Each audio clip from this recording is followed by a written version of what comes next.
We've known each other for more than half of our lives. We've been a couple for 11 years. We've spent a ton of time in each other's company, even more so ever since we started working together a few years ago.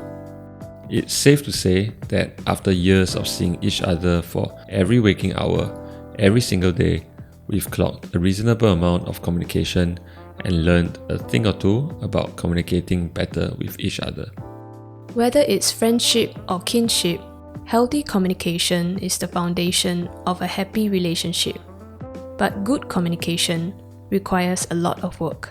We took a look at what we felt we did right, what are some of the things that we can still do better, and broke them down into our 4 unspoken rules for communicating with each other. These rules help to keep our home, our workplace, fun, peaceful, and our favorite place to be.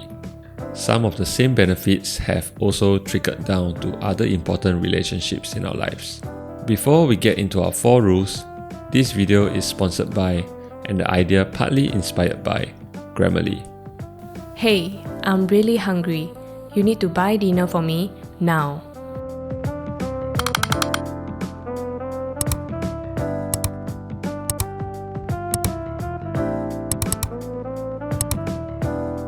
Hey, I'm famished. It would help if you bought dinner for me soon. Grammarly is a digital writing assistant that can help you communicate more clearly and effectively. After writing with Grammarly Premium for a month, we learned that it's much more than just a spell checker. A more accurate way to describe it would be having an extra pair of eyes, providing us with writing feedback on clarity, correctness, vocabulary, and conciseness.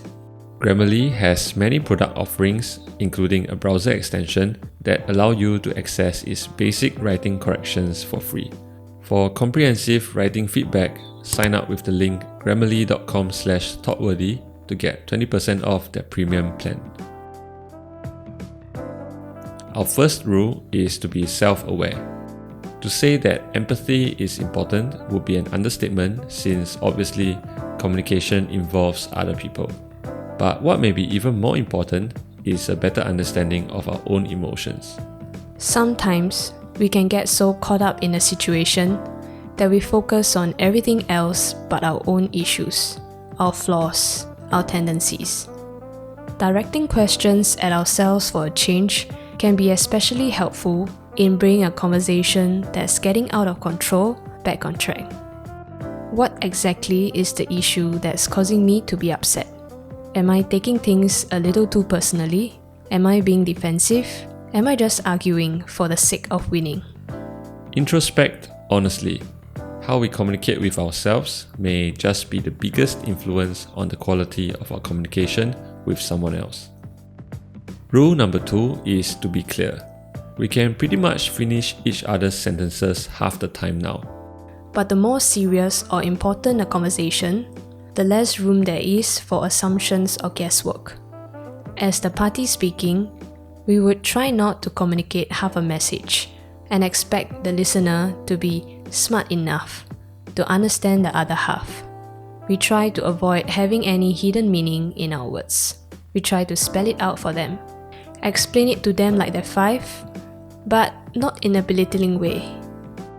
When we are the ones listening, we would try to be active listeners. For example, repeating and paraphrasing what the other person has said to clear any doubts or questions that we may have. And to the best of our abilities, try not to make unnecessary inferences or jump to wild conclusions. Many misunderstandings can be avoided if we could just communicate plainly and clearly. Our third rule is to be brave. This is perhaps the most important thing we've learned about communication. Conflicts will always feel unpleasant and uncomfortable, but we think that unless excessive, having disagreements or getting into arguments isn't a sure sign of an unhealthy relationship.